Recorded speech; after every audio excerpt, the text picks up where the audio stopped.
Hmm. What's going on, everybody? This is BMT coming at you again. I definitely just, I'm just chillaxing. I'm just chillaxing. There's no skin in the game on this one. This is kind of more so of a free verse, open panel. You're allowed to just sit down, uh, talk about. I don't know. I don't think there's really anything I am afraid to talk about or afraid to go over. I think that's one of the beauties of my channel because that's the point of living life. And a lot of folks they'll talk about jargon of shit, but they're afraid to actually open up the book and just speak on the bullshit. Like they'll, what I'm saying? Yeah, you might get the Oprah Winfrey wannabe content curators, or you'll get those who are like, oh yeah, so let's get in and talk about that or this or that. You know what I'm saying? They don't really want to go into details. I can't give you the Huxtable blueprint, you know what I'm saying? But I can tell you that of the state of the reality of, what's popping, what's happening. So I can do that through that of my livelihood of how I lived my life. And I'm very understanding that the space is definitely the have and have nots. You're definitely starting to see it. It's ringing out very loudly. The blacks who've had a certain lifestyle or not. But what's going on, man? What's up, Gabe? You know what I'm saying? This is why, you know what? This is why I see jealousy when people like Gabe come by. I see it. I see the jealousy and the hate on him. Yeah, Gabe can be an asshole when he wants to be one. You know what I'm saying? But aside from that, what is he saying that's wrong? Oh, I got to drop the panel link. This is an open format. I mean, anybody can come on through. I'm not sugarcoating or anything like that. I literally watch a bunch of dudes try to have a conversation with hardcore Tito. So if y'all are free to go talk with pedophiles and shit and talk about that of the foolishness or women saying that they align with goddamn transformer boxes and shit, but then they'll say, "Well, what happened to the men?" I'm like, "All y'all men done turned into goddamn women now, or goddamn are wearing dresses, or it's all kind of dumb shit I see going on with Negroes." Like, it's very interesting the how low society, especially for Black Negroes or Black people, has been driven.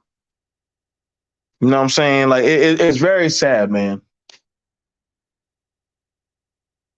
I wouldn't give a shit to get on the platform and try to say, well, what's going to be the state of Black men? What do you mean? Like, it's not like we live under the same household.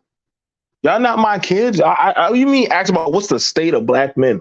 Like, nigga, what are you talking about? Majority of y'all still, y'all not even got y'all shit together, man. Y'all talking about going to Brazil or where the fuck y'all go to these days. That's crazy. Kind of blows my mind. How do people talk about traveling, but then complain about that of their environment and saying, "Well, that's why we're traveling." And I said, "Well, okay, then get the fuck out." But then quit bitching to me about your damn situation. There was a video I saw it on Super Slide channel and a few other channels and on Instagram. I didn't pay no mind to it, but it was of a black dude wearing glasses, and I guess he said he went out on a date or he went on a blind date with a he went on a blind date with a what's up, Gabe? Hey, what's up, man? And you can jump in anytime you want. Did you see that video with that guy said he went on a blind date and how he got stood up and he was telling his resume, I'm a good guy and I just don't understand why would they. And I was trying not to laugh, but I was like, where are we doing this at? Like, come on, man. Like, what's your thoughts on that shit, Gabe? Like, not much, man. It's some just little soft dudes out there.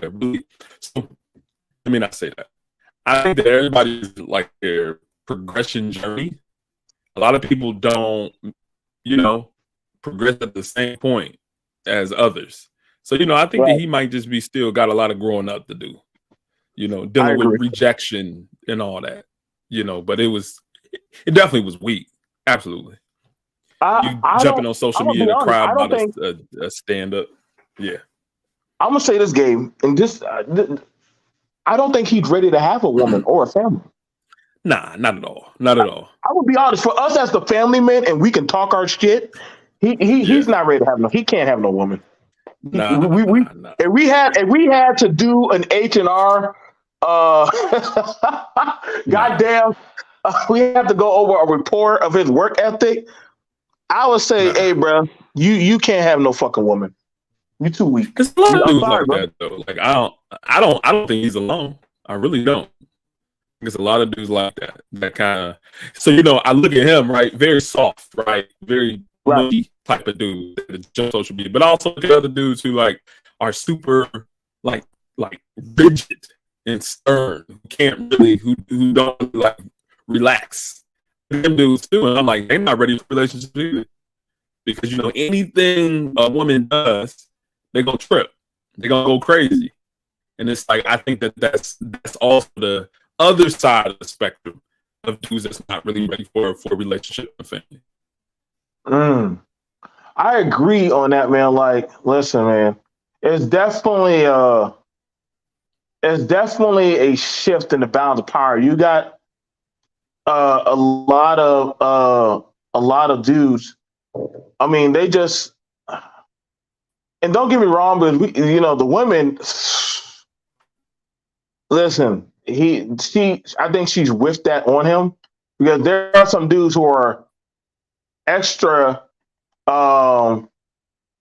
thirsty. There's some dudes that are extra thirsty. We done seen it in the space. You know what I'm saying? Dudes be in chat with goddamn women that be in the chat or shit.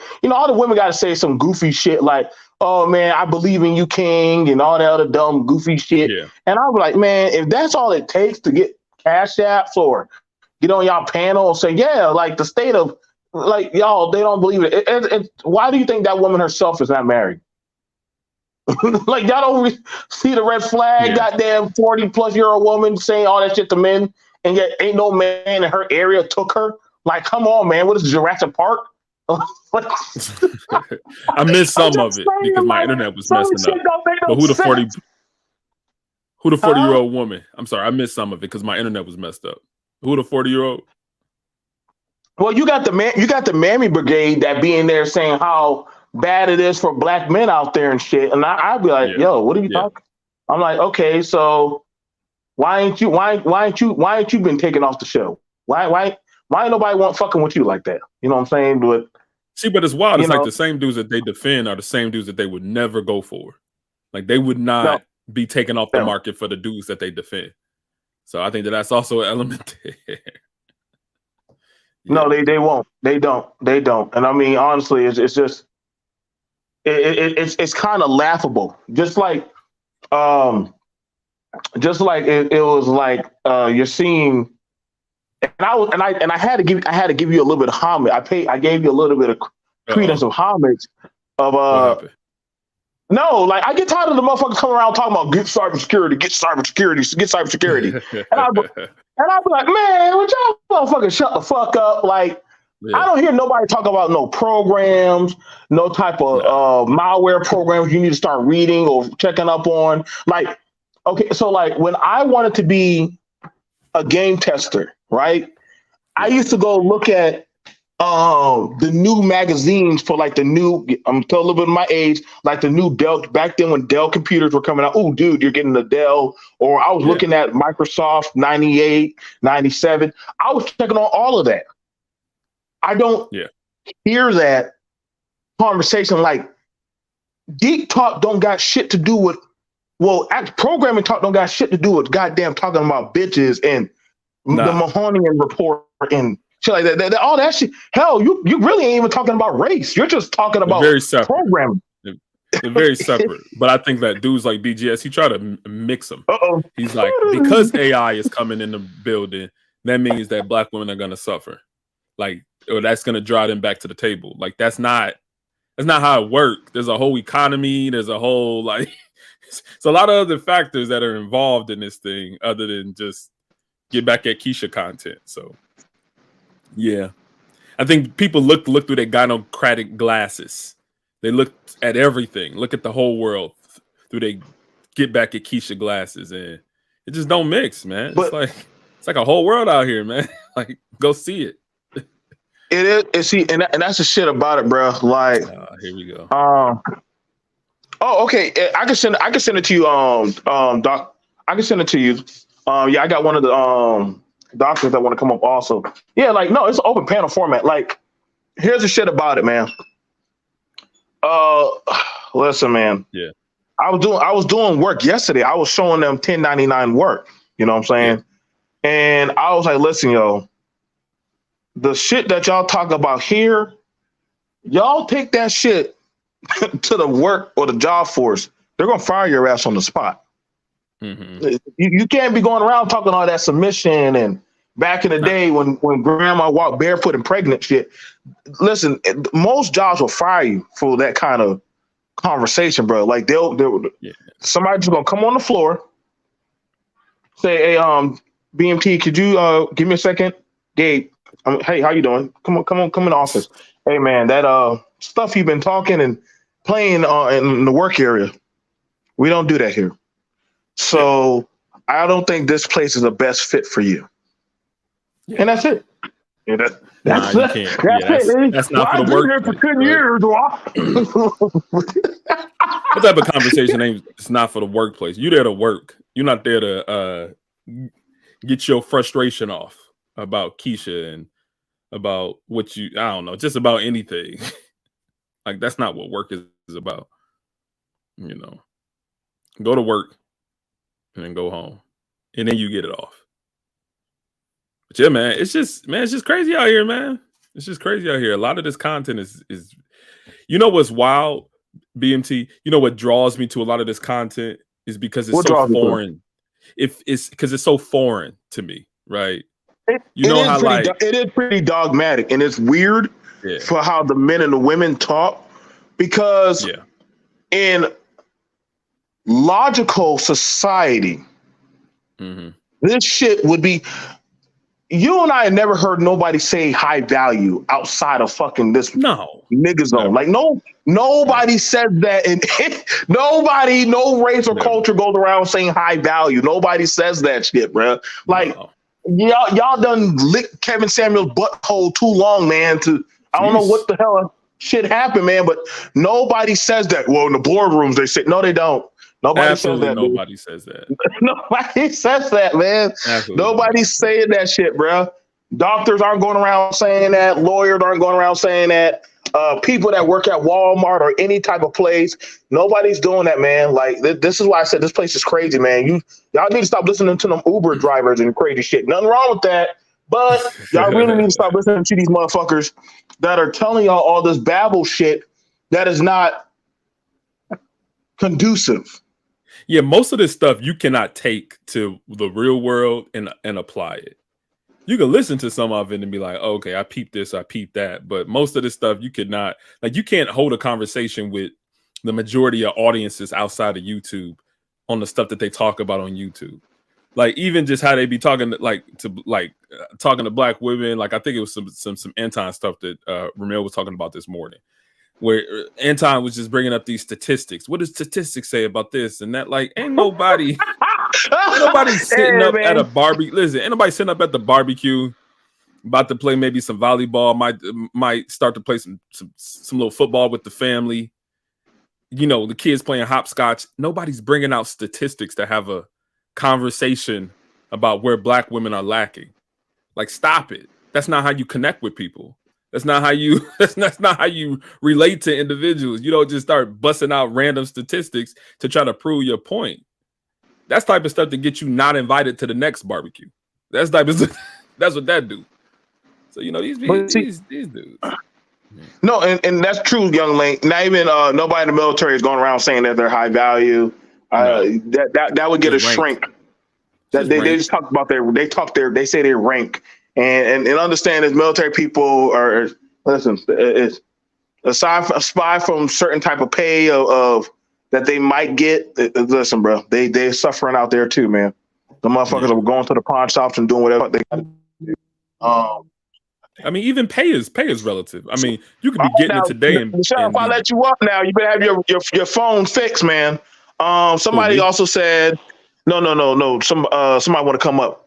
Somebody says, you're talking about it though. Yeah, of course, because this is what Negroes believe. Y'all believe this shit on YouTube from Fresh and Fed and the Dynasty, Destiny, whatever. All these YouTube motherfuckers. Listen, bro, and it's crazy because a lot of people believe that these social media people are like living lavish lifestyles when they're like these people. Oh man, like it's y'all don't. I don't think they get to watch the stories of these having mental breakdowns and shit and be crying and it's not pretty, man. That's what I was about to say. Like they saying that you talking about it, but they don't understand how long we've been here. We done seen the evolution of a lot of this stuff. We done seen people change and switch up. It's almost like you watching character development. This is like a reality show almost to some degree. So you know, it's we don't see the 14. Nah, not at all. Not at all. Man. We're trying to tell y'all, man, like y'all gotta like take that what's that, Shauna, what's that damn thing that the EMS put under your nose, like in case of emergency, if you start losing consciousness. God damn it. You gotta like put that under some people's nose, man, and like bring them back, man. Like that's why that's why y'all see these guys getting online saying delusional shit, or a woman, you know, you see a lot of these women with this androgynous behavior, man. Like, you know, it's crazy. The people will complain about that, like, we don't like these type of women, but they'll watch them all day. Or they'll try to hook up with them. Like, well, how do we get the women to come back home? And I'm like, why y'all trying to get the women to come back home? Like, how old are you now, dude? Like, you know what I'm saying? Smelling sauce, thank you, Topaz. Like, and because shout out to Topaz, she was talking about the standard. And YouTube standards are far below some kind of gravity fault line. You know what I'm saying? That you I don't know, man. Like, I don't know what kind of like standards of lifestyle that people that y'all trying to shoot for. Because I mean, y'all trying to do goddamn YouTube dating booty call hookups. That right there says a lot about the atmosphere, because motherfuckers talking about they want to be taken serious in society, but then y'all niggas are doing the Kendra G booty call hookup hotline and shit. So you can't complain about society if this is your micro society that y'all are living through. Listen, man, normal people know that this shit is not real. And that's the thing about people say, what do you mean this is not real? Gabe, you're full of shit. And I'm like BMT, you just say anything rambling out your mouth. No, man, like this, y'all not gonna see no listen, if politicians knew y'all were saying this crazy shit, they probably would have tried to shut this shit down. I think they just know y'all are just good by yourself, man. They know y'all are good by yourself over here, man. With the crazy Nick Fuentes and just Pearl knew to get out. I was about to say, when would you ever run into a white supremacist in real life? When? You know, I really haven't never, and I work around all. So you know, I'm in the South. I don't really run into them like that. And I'm in South Carolina. I don't really run into them like. If I were to run into them, I mean, what am I supposed to do? Like go call the cavalry or some shit? And that's the thing. Like, why would anybody want to engage a white? Like, why would a black man want to engage a white supremacist? Like, what's the purpose? Like, what you getting there? That's why I say, like, this space is wild. This space is wild. Like, you bringing up the white supremacists in order to kind of prove some type of, I don't know. Is it that's not even content strategy? That's just crashing out. That's just online digital crashing out. Like, what are you doing? What are you getting from that? It don't grow you subscribers. You're not getting his fan base trying to subscribe to your channel or try to support you. You're not getting nothing but just, I don't know, man. This is crazy. You know, when I was blowing up, I was doing numbers when I was talking about black women and child support. And then after that, I was like, okay, this shit is not logical. Yeah. This shit don't make no sense. Like, all you niggas, 1 minute y'all aren't, there's no way y'all niggas on child support. If all y'all niggas on child support, why aren't y'all using the money to go, you know what I'm saying? Why aren't y'all niggas going to go get lawyers? Why aren't y'all getting y'all? I have yet seen this space where anybody has gotten their kids squared away or getting their life squared away. Like, somehow everybody's making it to Kampala or Sao Paulo or going to goddamn Costa Rica, traveling world. But then they'll say, we got to fix the family. But then we all try to get on Carnival Cruise. Like, what the fuck, bro? Like, y'all got to pick a struggle. Where are we going with this, man? Like, you got to pick a struggle, man. You got to choose a struggle, man. Are y'all trying to get out the country? If you trying to get out the country, I don't get it. I mean, half the time when they get out the country, they got those videos of Chinese women making fun of them and shit. Yeah, I'm not. Did you see that video? I'm about to fly thousands of miles. Yeah, that joke was crazy. I'm not about to fly thousands of miles to get dissed by somebody speaking broken English to me. Yeah, he's you fat. Fat man. You fat man. I'm fat. Word? And ugly. I was like, no. Are these plane tickets refundable? Is this refundable? Hey, bro. Like, I was like, hold on. And then that dude, mind you, y'all know that shit was being recorded on national TV. And the dude going to go sit down with Mei Ling or Chung Lee, whatever the fuck her name was, and say, you hurt my feelings. You hurt my feelings. Don't care about that? You don't give a fuck about your feelings, nigga. Like, the fuck? Like, like, what did you? What? I said, damn, you ran over to a whole nother race just for a bunch of rice patty farmer girls just to talk shit to you. That's crazy. That is the shit. That's crazy. Damn. I don't know. I don't know. That's an insult to injury. Couldn't be me. And you know, they don't always speak about like the relatability aspect of relationships. Like, I think that it makes sense that a lot of times people of the same race, backgrounds, regions get together because they relate on so many different levels. Even certain age groups get together more often than others.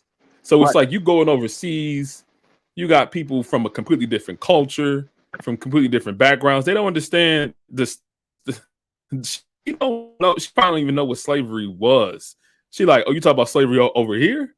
Like, she probably don't even understand anything about your background. So that relatability factor is just so much lower. So that causes all types of these microaggressions. Yeah, she don't care about none of that. I remember, BT, I was in my 20s. I was trying to talk to a girl. She was from Grenada. And she used to say stuff like, why are black people so down? Because she came up to Detroit, right? And I was just, I'm trying to spit or whatever. She's like, why are black, No, well, she didn't travel up there for me. She was up there for some other stuff. No, I wasn't about that. I wasn't flew over. Wasn't nobody getting flown out by me. But she didn't understand just the foundations of like what happened in Black America. Like, she's like it's been thousands of years since slavery. I'm like, nah, my grandma, she in her 90s. Damn. Like, what you mean? Like, you talk about two grandmas back to back and boom, we're back in slavery. And even after slavery is Jim Crow. And so, and I'm not saying that I was trying to make excuses for the condition of black people, but she was really trying to diss all black people because of the current condition. We're not really understanding the background and the history. And you know, I know that was gonna cause some issues. Even though I have myself together, I just. But here's the thing about it, and this is my talk. This is my stance on that. It's not her job No. to, you know what I'm saying? You get what I'm saying? And you understood it already Yeah. when I started on it. Like, it's not her job to give a fuck for what our shit is. Our job to actually Show link. shit. Yeah, somebody. Yeah, that's our job to have some type of understanding. What's going on? What's going on? What's going on, Dr. A? It's our job to have a certain type of understanding. Yeah. Okay. Let Something ringing. me call. Go, y'all. Yeah, somebody's calling me. Somebody's calling me. No. Y'all, take over. I gotta make this call. Give me a second. You got to multitask, Joe. We appreciate that.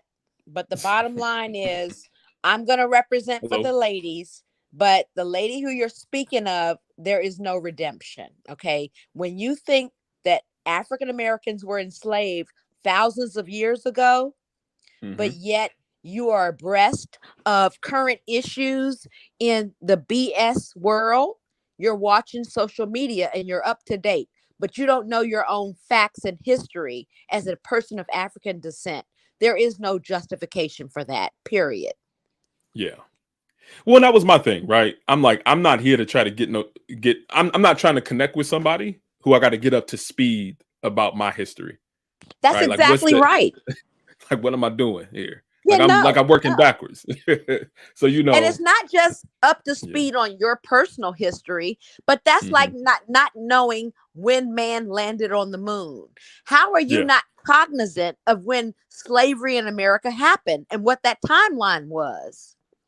And I think it's because it didn't affect her to some, right? She didn't know how it affected her, and she was in an environment that she sees more of the results of it. So it was really ignorance. Like, she was working from a position, she was moving from a position of ignorance, and that was and I was bringing that up to say, hey, I'm not trying to be no passport bro. I was never trying to do that. I used to travel all the time for work. I used to go down to Mexico because I used to work for Ford Motor Company. So I would travel down to Mexico because that's where a lot of the assembly plants were. And Mexican women were everywhere. I was the only black person in a lot of different places, and there was a lot of attention, right? Because they're very short, kind of smaller people. I'm 6 foot plus, right? Especially with shoes on. So I stood out. Get attention. That's going to get attention in Mexico. We all know the Mexican is pequeñito. Okay. Yeah. Muy pequeño. Yeah. Muy pequeño. Yeah. So it was like, I'm not, but at the same time, I'm looking for somebody who come from where I come from. We can understand the same jokes. We can understand the same environment. So my wife is from, at least somebody who's from where I'm from. Culturally aware. Culturally aware. You don't have to be from Alabama just to know Black American history. You can be from anywhere on the entire globe and know Black history. You just have to meet a Mexican woman who chose not to have any intelligence about people of African descent in America. Now, at the same time, I agree, but I think it's also a preference thing, because I think that there can be a white woman that can understand and understand the plight of Black Americans. Well, I think that's very true. We just lost Sinead O'Connor. Okay, she was Irish, but she was an activist, and I can promise you, she knew more about Black American history than the sister that you're referring to from Mexico. Yes. Even from Caucasian descent. So it doesn't matter what your hue is. It's where is your mind state. Right. And it's also about what your preference. So for the men out there, right, that want to go all these other places, want to get to that was just never my personal preference, right? I'm like, I can't go for a white woman, even if she is conscious, even if she does know the background. That just wasn't my thing, right? So I think there is also a personal preference aspect there. Yeah, There's always, and see, the one place that you have the right to discriminate is in your personal life.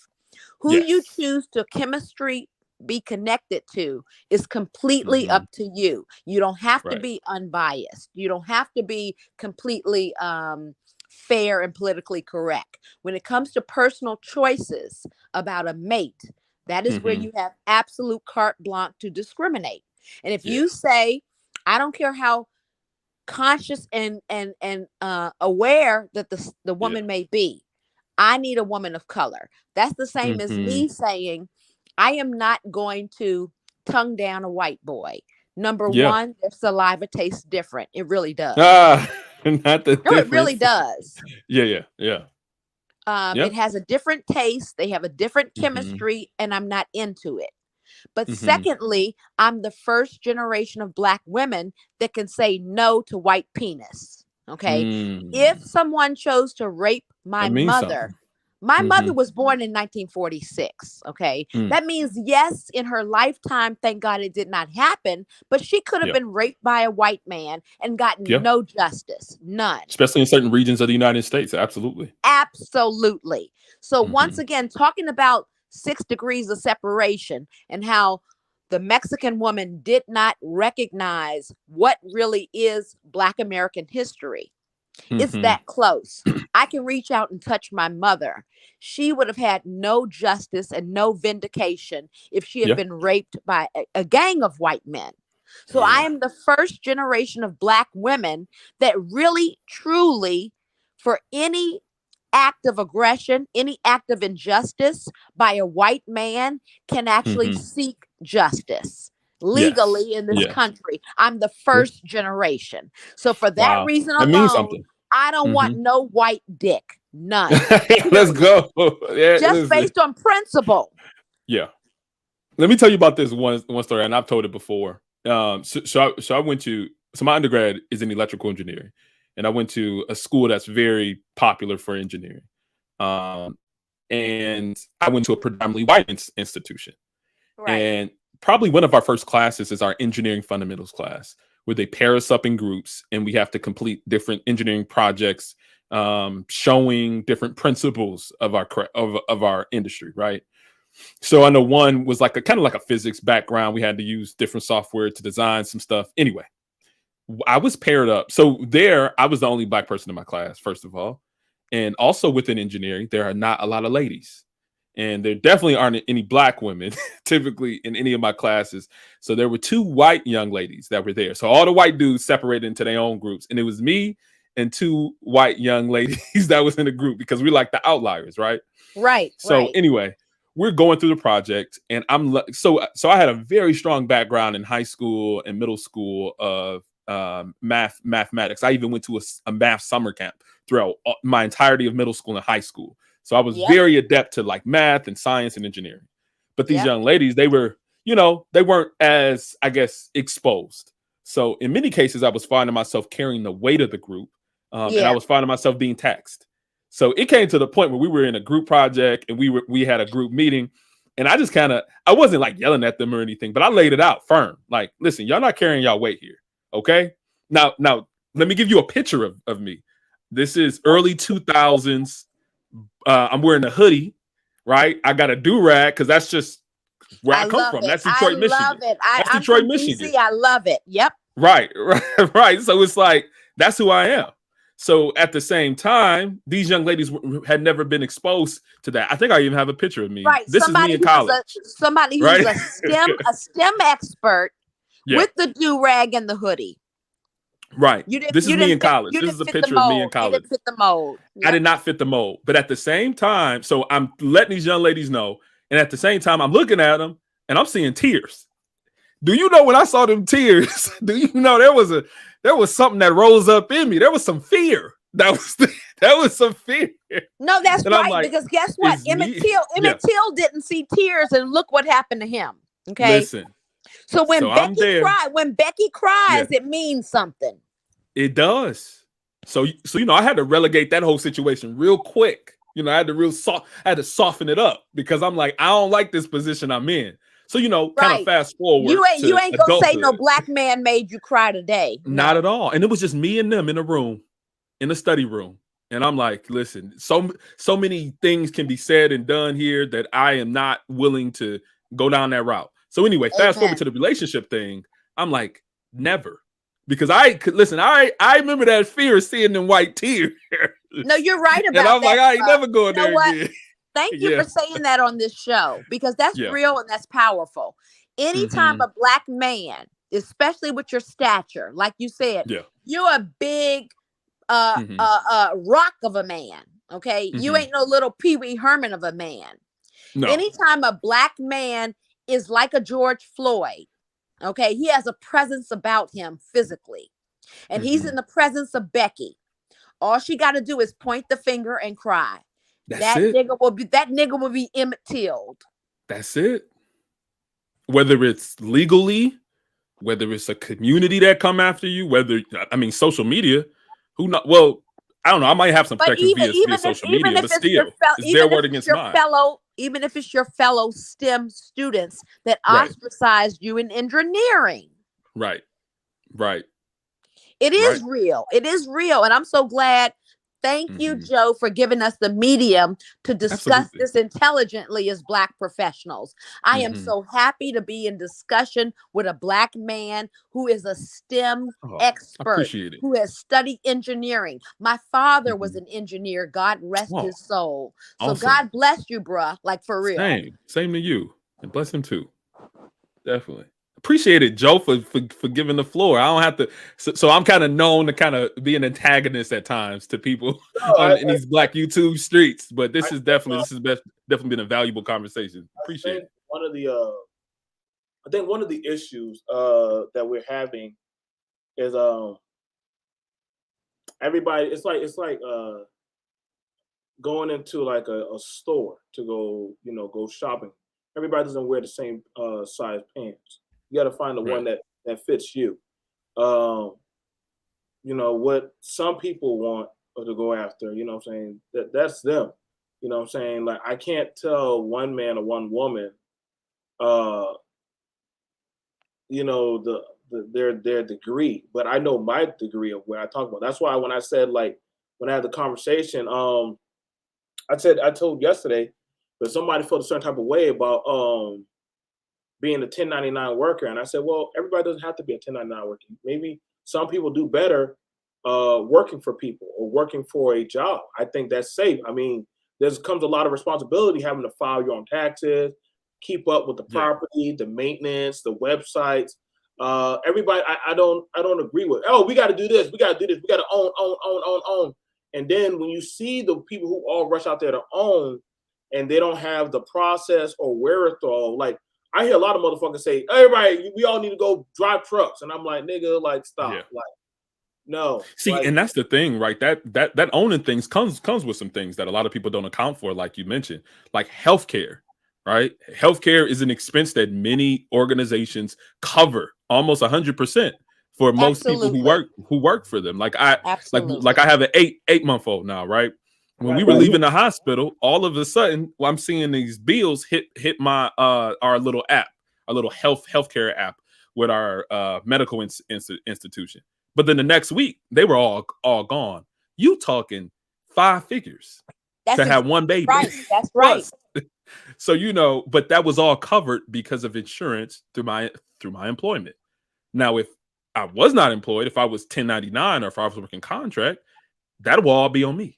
Right, I'll probably be on a payment plan to this day, trying to cover a baby, and also trying to keep up. Of course, it depends on the business and how much income I have and everything coming in. But in many cases, most businesses are not thriving to the point where they're able to cover healthcare, 5-figure healthcare expenses on a regular basis. Absolutely. So, now we're talking real talk. Right. I think that's a big issue that's happening. When I hear a lot of people talk about get a job, and then they speak for yourself or speak for, like, time is changing. A lot of jobs will tell you, like, listen, we can't afford healthcare. Y'all gonna have to go out and go get your own type of copay or find something that we can try to link you up with some shit. Versus other jobs like, hey, we got this program we can set you up with. But we're reasonably just being honest. We can't do that. I mean, I've seen a lot of workers turn down healthcare Like they're like, nah, ain't taking that shit out of my check. I'm like, well, damn, dude. Like, so what do you get sick or injured, you just ass out. I mean, this is why you're starting to see a lot of those ER clinical cares starting to pop up. And 24-hour Medicare. Yep. I call them goddamn. Listen, I got words for them, and I get it. Some people go to them, but you're now seeing even with the middle class, it does not even have health care, and they're just like, listen, we can't keep on trying to use the boule bourgeoisie and say, well, they have. You can't stop pocket watching what you cannot fly out to another country to go handle your situation. Your ass might be able to get down the road, or might, if you're lucky, get flown into another state. And God forbid if you get a helicopter flight, you get flown by a helicopter. That bill. You know, there are two things. There are two things that people should consider. One, you'll have to push a little bit, but there's this philosophy called a bird in the hand. Hello, everybody. I didn't introduce myself. This is Attorney Nichelle again. And I was going to say, when it comes to medical expenses, as an attorney, I will honestly tell you, doctors actually receive in hand about 1/3 of what they put on your bill, if that. Absolutely. So if you come in, cash is king, and say, hey, rather than pay this $30 copay right now, I'll just go ahead and pay you $90. Absolutely. You don't have to bill my insurance. Absolutely. Okay. And then for your major medical, they have something that's called a medical savings account. It's offered by the insurance companies as well. Mm-hmm. So you agree to cover, how do I like to say it? You agree to cover the oil changes. You agree to cover like air in the tires, the little routine maintenance things that you have to do to keep your body healthy, just like you do your car. Well, the major things like transmission and all that, you want that to be covered by extended warranty if your warranty goes out. Right. So that's just a way to kind of think about going through this whole little nuances of healthcare. If you have small kids, if you have parents that live with you and you want to try to adjust some things, there's some interesting things, because what's scaring me is the number of people that are not getting long-term care insurance. Yeah. Now you think it's bad being a young Black man? Imagine being an older Black man. Now you have little Barbie coming out to do home health care, home care for you, and she calls 911 and says this dirty old man tried to assault her. That's exactly right. The bottom line is this. Number one, how many Americans do not have basic health insurance? It's astounding. And we talked about it when Obama was president and doing this whole Obamacare. Ever since Trump took over as president and now Biden, we don't discuss the realities of how many millions of middle-class citizens do not have health insurance, much less, like Nichelle said, long-term, to deal with your serious shit, to deal with your diabetes and your congestive heart failure, to deal with your COPD and your dementia, the long-term stuff. Yeah. The majority of our people are going to be ass out. And let me even talk about even post, the long-term stuff for men specifically. How about life insurance? What are you leaving back behind for your family in the event that you are not there? Are you planning for your demise? Are you doing estate planning? Right? A lot of brothers, we've seen that happen so often where, a man who's been, bragging and boasting about his success financially and business wise, he passes, and all of a sudden you see him and his wife have a GoFundMe in order to help. That's absolutely right. What is it called, Nichelle, when you die with nothing? Ex parte, when you have no will. That's without Black men. The majority of people don't have. Is it ex parte? Right. No. I'm trying to remember the term. Forgive me. Intestate. When you don't have a will, you die intestate. Most Black men. Right. So planning for your demise, right? Planning for what happens to your children. Are their healthcare is their healthcare going to be covered? Are their expenses from the day to day going to be covered? How about the debts that you might leave behind? I mean, there's so many different aspects that need to be considered, right? That I you mean, can't just be going this along wasn't in my this life case. without a plan. Yeah, I'm sorry. Go ahead. Yeah, this wasn't my case. A mother was in court with her daughter, 16-year-old daughter, and the father had been killed in a traffic accident. It was not his fault. He had been run over by a truck. And I looked at this condescending ass judge, sit up there and go, wowee, what are you going to do with $30,000? That's a lot of money for somebody your age, ain't it? And I'm going, Wow. okay, do not think at any given time the courts are your friends.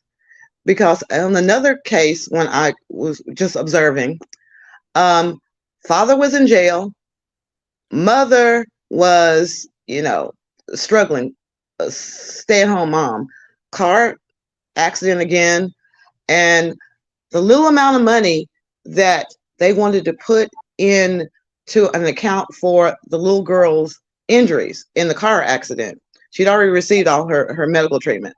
The judge said, well, if the mom won't agree to deposit the money in a trust fund for the little girl, then I guess we'll just appoint somebody to manage the little girl's affairs, financial affairs. Because what kind of money is this? Oh, little girl's only getting like $4,000. What the hell can the mom do with the $4,000? More than nothing for sure. Right. So there are all these tragic cases where you're not going to have an advocate. They're going to try to get you in and out as quickly as possible. So planning is essential, especially for the African American man that wants to leave a legacy. Yeah. Right. That's it. We have to drop this whole, my daddy didn't leave me nothing, so I'm going to leave something for my kids. But at the same time, you try to buy them all these things in life that are just going to deteriorate because your parents didn't spend a lot of money on you. Like a 529 plan. Like, what about that? Exactly. Right? Like things like that can go beyond you even being here. You can provide beyond the grave. Right. And a 529 plan is a college savings plan. Mm-hmm. And what's great is that it can be transferred to other family members. So say, for instance, your oldest child might decide that, hey, I don't want to go to college. I have some other pursuits. It can be transferred to another child, or it can be transferred to another family member. So it can be a vehicle that can be used to fund education for your family way beyond you even did. Absolutely. So, generational wealth. It changes the paradigm. And that's what we need to start doing. Creating a paradigm shift. Creating a culture change. If we're not doing that, then what the hell are you doing with your 2 chains? Yeah. Now, I would ask the question. I want to ask on this paradigm, is there a connection of what's the leverage of getting people to want to move up on a totem pole? Because it's like some people are fine with, you know what, I don't see the point right now in what you're talking about. There definitely is an issue with the young. They don't see a reason to invest. So a lot of talking points, but young people are not trying to invest in the long game. And so it's older people, because right now we're watching a lot of older people with dementia and half croaked over. They're the ones still right now running the show, but they're not really all there. And the younger Unfortunately, Joe, the younger people really don't believe in life anymore. They don't believe in the sustenance of their own Black life. So if they believe that they may die within the next 5 years, they're not going to invest. They're not going to plan for the future. We have a body of youth from millennials to Generation X, Z, whoever they are, that don't believe in themselves. They don't believe in themselves. They don't believe in their future. They don't believe there is a future. And that's where we have to start. Because people like your panelists today, Joe, we're not the majority of parents of color in the community. I'm glad you're honest about that. But no, that's true. Like the talking points that are coming out are like, do this, do that, get this shit done, or you should have done that. And then when you look at it, you're like, well, okay, the majority ain't doing that. Like we can't keep on reaching back saying back in the day. Though that's what they did back in the day. That's not what's being done now. Like you don't see the process of people going into legal like that. That's why they make a big plop about it. Oh, look at these new lawyers. We don't see other groups making a big stink about. We got another black female lawyer. We got a black male doctor. You know why? Because that's normal to them. To blacks, that's a big deal. My wife came home and cooked dinner. Like, what the fuck? Like, nigga, like, why is that a big news thing for you? Versus that of that's just, I don't know, like normative. Right. So, you know, and I was trying to find an article. It was people are praising a black surgeon for coming home and cooking dinner for her husband. And I'm like, well, if he would have got home before her, would he have cooked the dinner? Or would he have waited till she got home? Like, either one of y'all could have gone to that goddamn sink and start, you know, I mean, majority of logical people would have took some chicken out. Hey, who's getting home first? I'm gonna put it in there, let it thaw out. Whoever gets here back first, we can start on the meat. Now, if you already know your spouse's schedule, or you know the person that you're living with schedule, I'm finding out normalcy is a minority, while the majority is in a fallacy of bullshit. Like that's what I'm saying. Like the logical, it doesn't make any fucking sense anymore. So this is why when you're seeing a lot of the young people, it's live fast, die young. Like they don't care. They don't care. And this is why that's exactly their mind state, Joe. Live fast and die young. That is the motto. And that's what we as adults in the community of color, if we really want to change the face of the future, we have to address that reality. Okay. What's up, Chris? What's up? You jumped up here. What's up? Oh, I just came up here to say, I really don't think things are getting worse. I think we're going through a shift. So things might get a little bad before they overturn and get better. But I think these newer generations, they are more claimed to wealth. They want to build, they want to have more money. I think a lot of them are into that. A lot of them sometimes is to their own demise. But I don't believe we're going down. I feel like we're in a transition where we're going up. Okay. I mean, and looking at youth buying houses, that's definitely a decline. Majority of youth people, young people, are not buying houses anymore. Rent, or the interest rates are so jacked up high they can't do it now. Land, that's out of reach now. I mean, if you got lucky and you got a rich uncle that out yonder, yeah. The educational bar has drastically gotten low. It's gotten low. It's almost like those are facts. You know, the educational bar's got low. Kids, yeah. I wrote in cursive. That's it. I wrote in cursive. They could add, subtract, and spell. They can add, subtract, spell. They don't have to do homework anymore because that's too much taxing on them.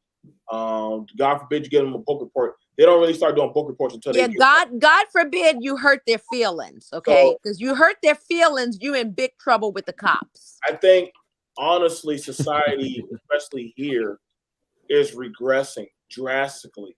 This is why it's a lot easier with other people from a more harsher climate can come in and beat your ass or literally run you through the cold because they're like, wait, so you're saying that because you're not getting your way, you're doing this is why you're like that. So this is why when Gabe told a story about that foreign girl that came around and said, why are y'all still complaining? Again, other cultures don't have to give a jack shit squat about your background because they're going to be like, okay, cool. I came from this country where we don't have no toilets inside our houses and we got to wash off in a bucket. So why are you complaining? And so American culture is getting weak.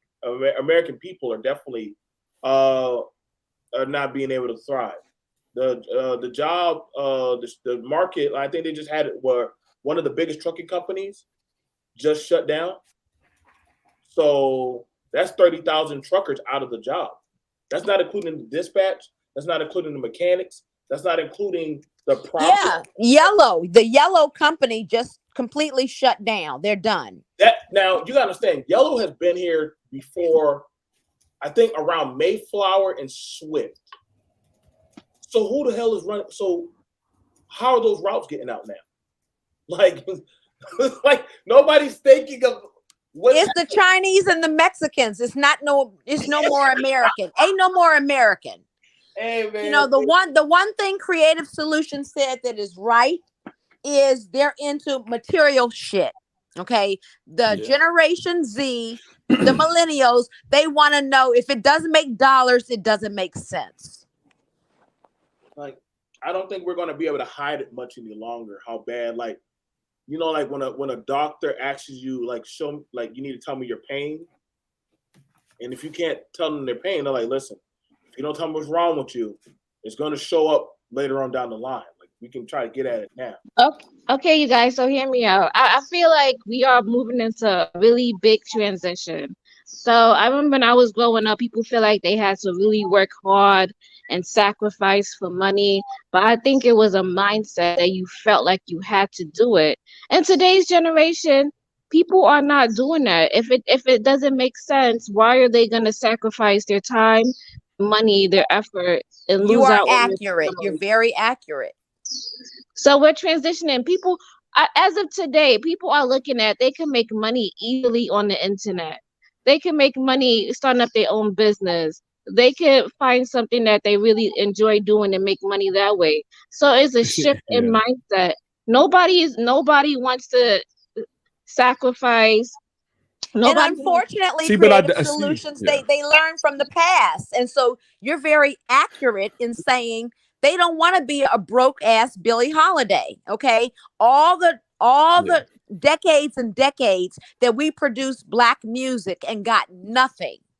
Okay. Now we have Cardi B, who has more money than me, and I'm a board certified doctor. So things have changed. I think also part of that change is that, they are seeing that, hey, I'm not going to work hard for nothing. But at the same time, I'm seeing what they're kind of investing their time in order to look for some financial gain. Like OnlyFans is going crazy, right? Individuals working more on scamming and scheming people. Like it was just recently like a music video where as a young man, he was kind of talking about credit card scamming and he rapped about it. And it was wildly popular. Like I don't think that individuals are really looking at the long term. Yeah, it is changing where they're like, if it doesn't make money, it doesn't make sense. But at the same time, what they're choosing to make money, their integrity is lost, Gabe. Yeah, you're right. No integrity whatsoever. So this is where we're having the climactic fail of it's not what you want to do, it's what you have to do. And everybody wants the glamour. Everybody wants to sit in front of a screen and say, "Oh, you could be on a computer and be okay." So, who the fuck is running the servers? Who's dropping the lines in the ground? Somebody got to do that. Who's running the cable wires? Who's the person out there that's building the houses? Remind you, these houses aren't being built accurately sounded. So everybody want to be online, and this is why we got it now, where people are having these social problems now, where they can't even handle dealing with outside people or even know how to get a job, or they take everything from the internet. And y'all say, "Well, don't take it seriously." Well, they're on the internet now, so everybody can't stand in front of the screen. You don't have you have it where a social media content creator has more say than a doctor, and that motherfucker all he did was Google. You got the people who are actually professionals, but they rather listen to a dude or a girl that put on some makeup, gets a ring light, and said, "Well, I'm gonna tell you how I feel about the subject about healing." Man, shut the fuck up. Like, no. This is why we're going backwards. This is why we're failing. You would have never had these conversations where somebody who has no stake in the game that said, I just think I'm a girl, has more say-so than an actual clinical professional that actually went through and fought through the ranks to get their own practice. Now the people now who actually are in the practice are afraid of social media. That's right, Joe. Why are politicians tweeting?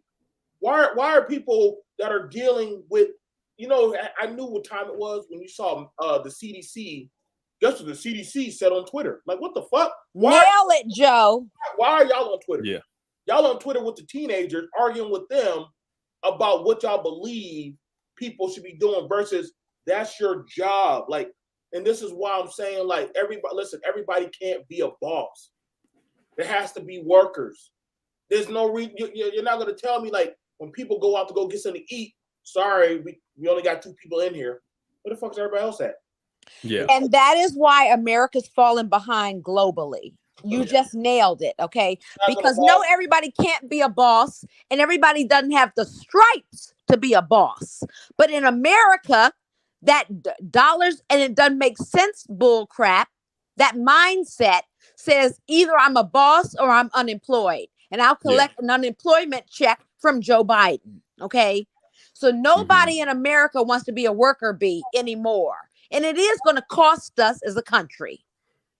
See, but I think that one thing that I recognize is that being a worker bee is not bad if that's not your end goal. Like there's a lot to learn from being a worker bee. I know that one thing that I've done in my professional career is that I would go to large organizations and really try to understand how they conduct business. And I would take some of those things and apply it to my own personal business. I would understand how contracts work, how proposals work. And this is stuff that I can apply to my own things because I'm seeing how the big dogs do it. So therefore, let me apply it to my to my goals and aspirations rather than trying to reinvent the wheel and struggling through the process. No, there are things that we can learn in developing our skills and being on the lower end of the totem pole. Like you don't go from 0 to hero overnight. So I think that that's also something that's been missing. I think that's almost like an apprenticeship is missing. Yeah, that's it. And guess what? Apprenticeship was a way of life before the millennials were born. Before September 11th, apprenticeship was the only way to the top of the totem pole. Yes. Now you can jump and skip spaces and play Monopoly and do all kind of things. But the question becomes, is your word still your bond? And where is your integrity? So I don't mean nothing. Well, see, that's the thing about it where, and I got to pull up the article. I'm going to pull it up for y'all. Can I just say, I don't know if it's a lack of abundance or something. It's the same concept as like these hotels, right? Hotels was making money. People was trying to book rooms, and now Airbnb changed the game, right? But guess what? Hotels are still booking. They're still overbooked. Yeah, they're back. Hotels are definitely back. Yeah. But why what happened to make the hotels bounce back? What happened with A? No, nothing bounced back. I said that they still are booking. They still are overbooked. It's hard for you to get a room, even on some days if you try to book a room at a hotel. I'm just saying that just because somebody switched up and did something different, there's abundance of people here on the earth. So you could get customers that's catered to you. You could get somebody who's catered to them. There's no telling. Like if the old practitioner, she's been doing it for years, maybe there's a lot of people who'll be like, I would rather go to her because she went to school and she has experience. You know what I mean? And then somebody who's new, they'll probably be like, okay, we'll try and give this person a chance. So what if the person that never went to school, has no profession, but says, I watched enough videos on TLC. That's real, Joe. That is not hypothetical. You're being real. You're being real. Okay, it's the same thing as a doctor and somebody who's a herbalist. One person went to school and the other person was working on herbs and studying herbs, but they don't have a degree. Okay. But they can. No, but Creative Solutions, I disagree with that because the herbalist can still have stripes. You can have an herbalist who studied herbs for 20 years and they are very knowledgeable. We're talking about a jack smack ignorant ass compared to a board certified doctor.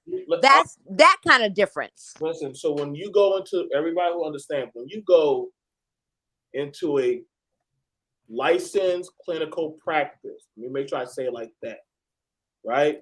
Those people are licensed by their state and they got HIPAA, right?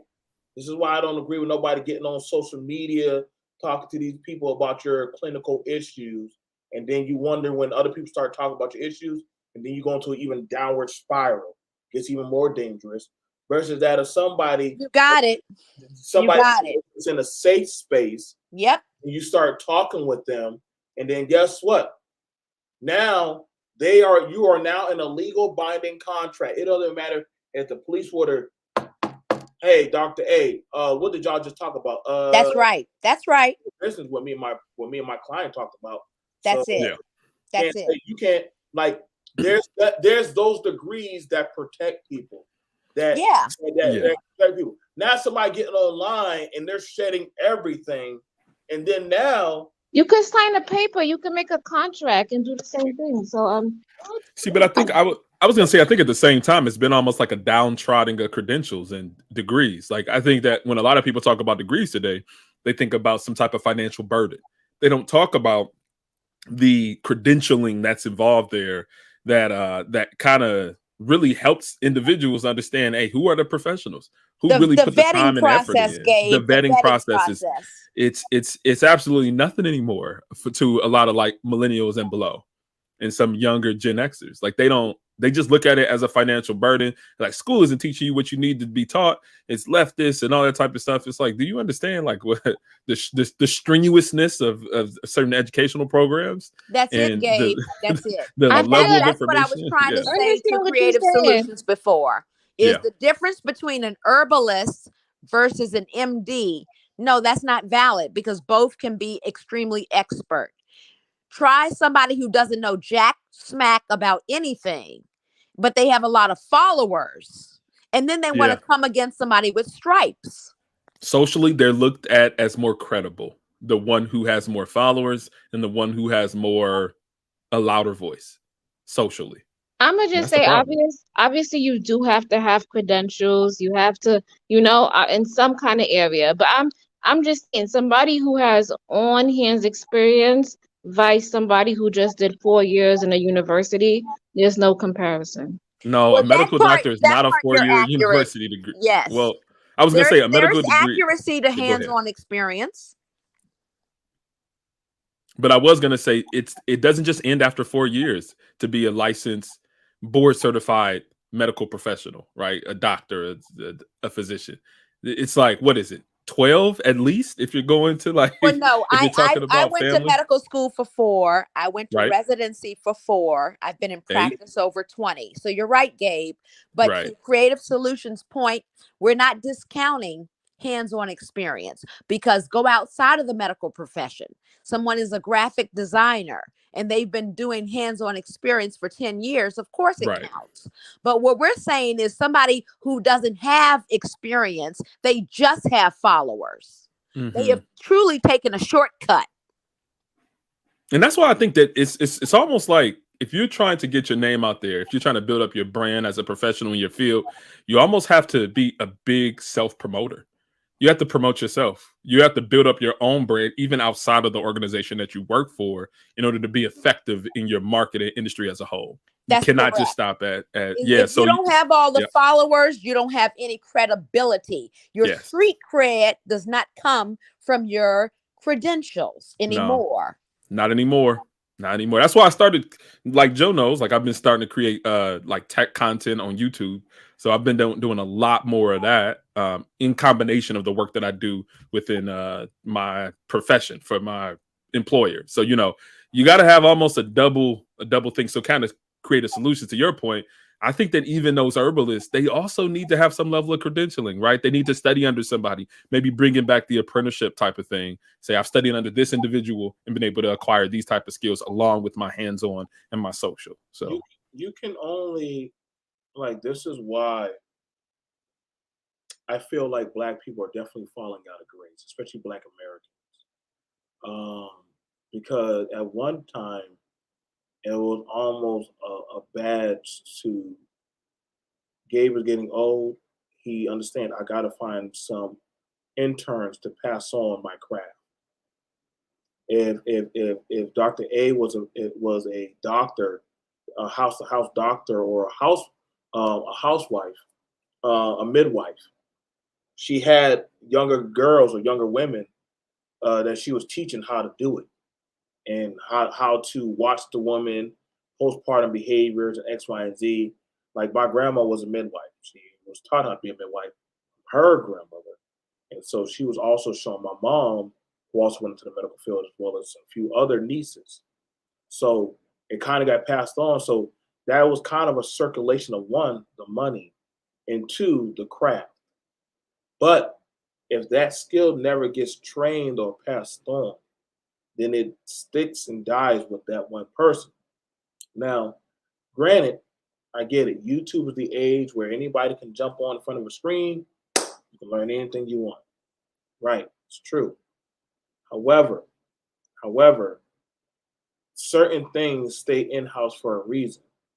And the thing about it is we're seeing it even down in the medical field on how certain things are practices, training, ethnic balances are definitely being dispersed. You're never going to see it a Mediterranean take a black man and say, let me take you under my belt on how to run a Mediterranean store. I've never seen that shit.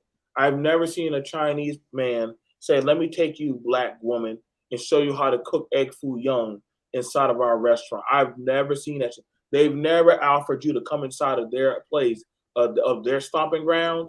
Hey, you girls, why don't y'all come inside of our shop and we're going to teach you how to run this goddamn hair, wig, and weave store. You know why?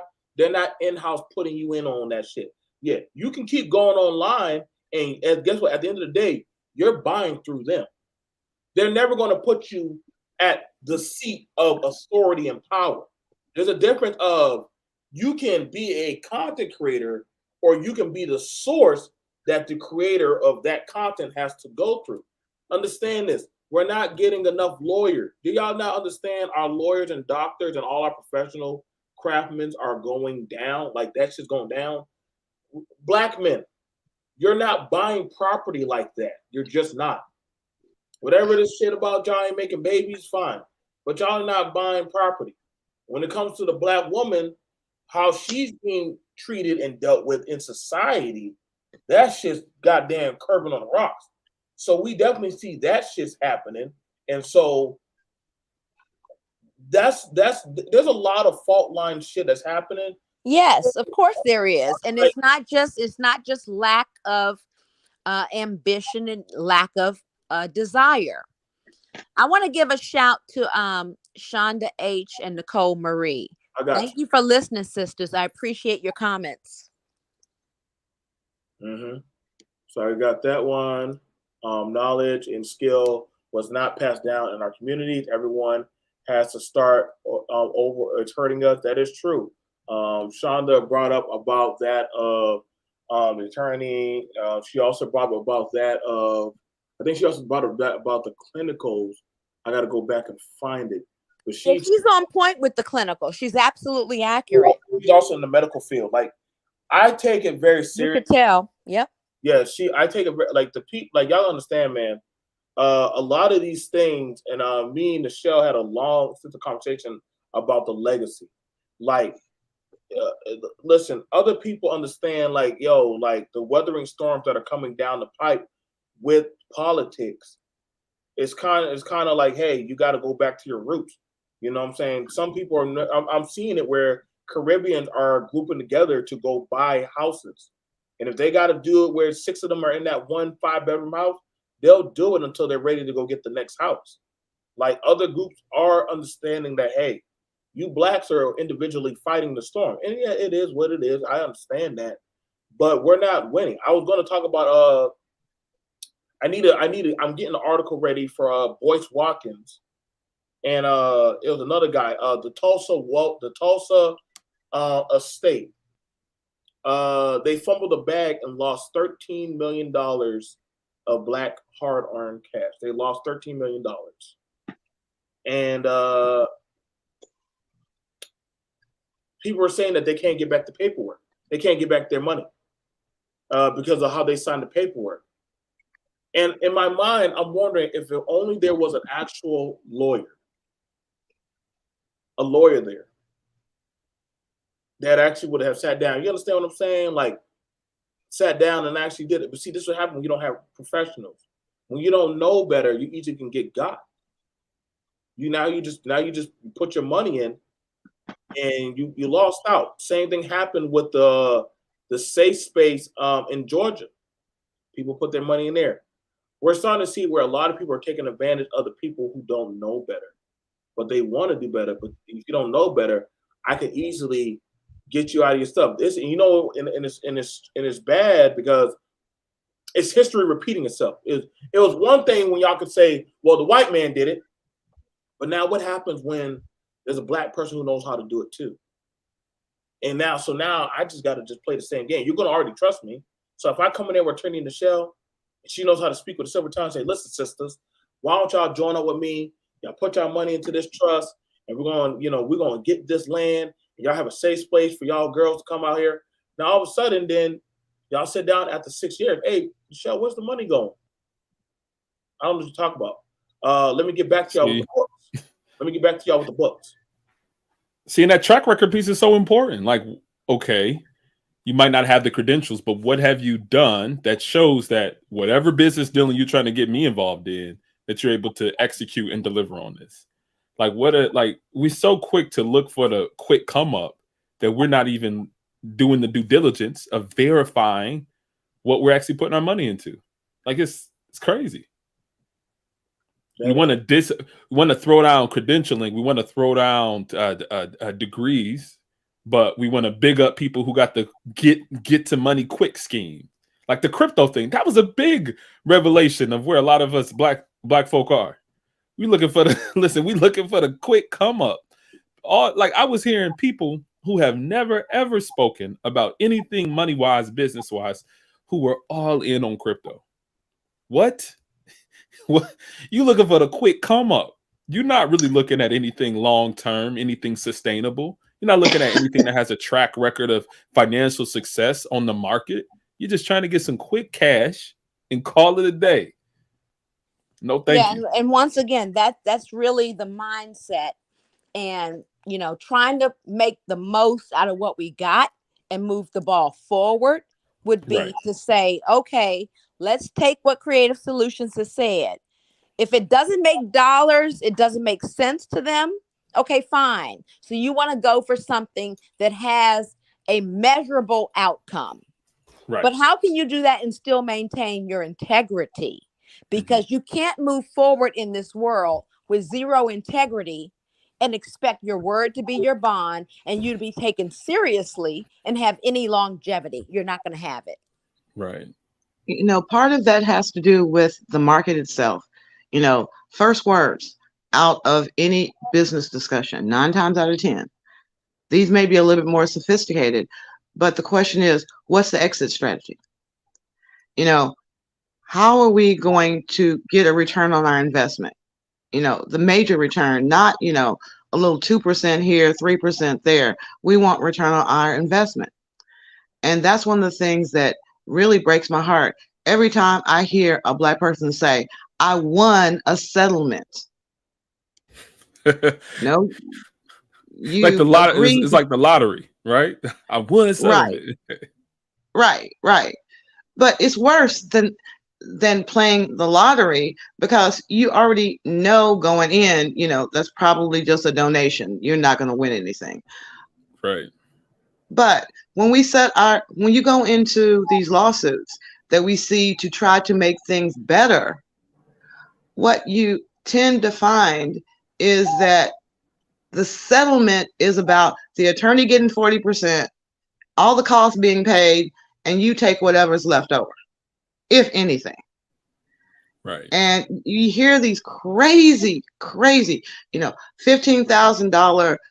million wrongful death lawsuits. How many of these cases are out there each year? Where is all that money? What dynamic business did we see spring up from, the even Rodney King? Let's go back to Rodney King. What did he do with that money? Let's talk about exactly. Trayvon Martin. They only got about $1 million for him, but Michael Brown, the brother up in New York that was that was selling bootleg cigarettes. That was like $15 million, huh? Eric Garner. No, right. Eric something. That's right. Eric Garner. That's it. Eric Garner. With the Lucy's. What has come out of all of this death and mutilation? Black Lives Matter. The founders buying multi-million-dollar houses for themselves. That's and we're exactly not holding them accountable. Nope. We're not holding them accountable. As a community, we're still at square one. From Emmett Till to Eric Garner to George Floyd, we're still at square one. I mean, I'm sure we could Google real fast and find out that another young brother died last month or last week at the hands of the police. There is a culture of fear amongst our girls and boys that is not healthy. When we saw how Caucasians were when they had to go through the shutdowns during COVID, and how upset they were. They couldn't just go sit down at whatever restaurant they wanted to go to. Oh yeah, they were in full PTSD as a white culture just from being quarantined. Okay, but as Attorney Nichelle just said, how America criminalizes Black youth. Our line sister wrote a book, Kristen Henning. You can look it up, at how the trauma of policing the Black community has traumatized an entire generation of Black youth. And this, back to Creative Solutions' point earlier, this is a part of why they don't feel there's any hope for the future. They don't make investments in themselves. They don't want to take on student loan debt because they don't feel that their lives are going to have trajectory or longevity. And that's because of how they have been criminalized by police. That's all they've ever known. And as bad as it may be, we do not self-regulate the images that are out there. We've developed since the 1960s, and I'm sure most of you have seen this black and white video circling the internet. And it was like, this is why white businesses should advertise with things like Black entertainment television, because we know how Black people are when they shop. And unlike other races, we are going to buy the best. We have $1.2 trillion worth of spending power. Okay. Do you know what spending power means? If you take $40,000 and just gave it to every Black person from straight out the birth canal to 2 seconds away from death, when you put those numbers together, that's how you get $1.2 trillion worth of spending power. It's all made up. It's all about, the worst thing about the civil rights movement was that instead of negotiating for white people buying our stuff, we promised that if they ended segregation, that we would start spending all of our money at their shops, at their restaurants, at their churches, at their schools. Regina, say that again, because that was such a powerful statement, honestly. I mean, I'm just going to say it again. We are still not negotiating for the contracts for white people to buy from our businesses. We are still negotiating about us giving them our money. We need some more. If, on the other hand, the civil rights movement had been done in accordance with what you just said, instead of us deciding, okay, we're not going to spend Black money in the Black community, we're going to spend all of our Black money in the white America. If you just please stop kicking us in the ass. If instead of doing that, we had done what? We would be where? Now I would ask y'all. I'm gonna ask y'all this question. You know, I like to kick around the hornet nest. What would be it's 2023. 2023. And I know it's always good to, have the talking point, but what would be the plus? Because you got to wear, when you buy a new home, you ain't buying it in a black community. When you go get your new clothes or garbs or shoes or sandals, you're not buying that from a black person. Or your oils or your lotion and stuff. I mean, what would be the pluses of walking that line? Because it's easy to say that, but then to actually execute that's a different thing. Because then, I mean, majority of blacks, especially around that time, they had it. Those neighborhoods are gentrified now. They're gentrified. They're not really there. And if they are still there, they're dilapidated. Now I know, yes, Michelle, you could bring up if you bring up those other communities, those black communities that have money, those are minority. Those are micro communities. And granted, you can't just move in those communities. You have to have a certain amount of money, right? Certain amount of money and certain type of lifestyle. So they're not just saying, hey, Tina, I get you work at Sam's Club. So why don't you bring your family? No, they're gonna say, nah. You and your husband. What line do y'all come from? What kind of assets and resources y'all have? But what's wrong with that, Joe? No, I didn't say nothing wrong with it. I don't listen. I mean. So wait. Now hold up. Now look. You have it where a well-to-do community of blacks. I want you to understand that. I want you to see BMT. I don't have a problem with that. They're in survival mode of only the best of the best can live amongst us. They rather inbreed with them. They're not breeding with other black people. Y'all, we're not good enough to be with them. We outside of them. So you're not in there with them, with the Obama daughters, they're not talking to you. Willow and Jaden will be in that neighborhood community. Brownie, LeBron's son, who just had a cardiac arrest. You're absolutely right. So I'm just saying, Dr. A, like the classism. Yep. Right. So just keep that. I want you to keep that in mind. It's just like in India with the caste system. It's the same shit. So I get y'all talk. I get y'all saying integration, but when a lot of black people get their bag or get their skill trade, do they say, "Hey, I'm gonna stay in the black community"? No. Fuck that. I can get that $300,000 to $400,000 house now. I'm out of here. And once again, that is the damage that was done by desegregation. If we did not have desegregation, the Cosbys would still live in the hood. Desegregation allowed us to be the greatest weapon against our own selves. So, I mean, I'm not trying to be funny. I'm gonna be devil's advocate here. If we went to Haiti, I was about to do devil's advocate too, but go ahead. Sorry. I don't see nothing going back. I don't see nothing. No, I'm saying if we were to go, we would want to be. If I have money, I want to be around other people with money. Will Smith said that if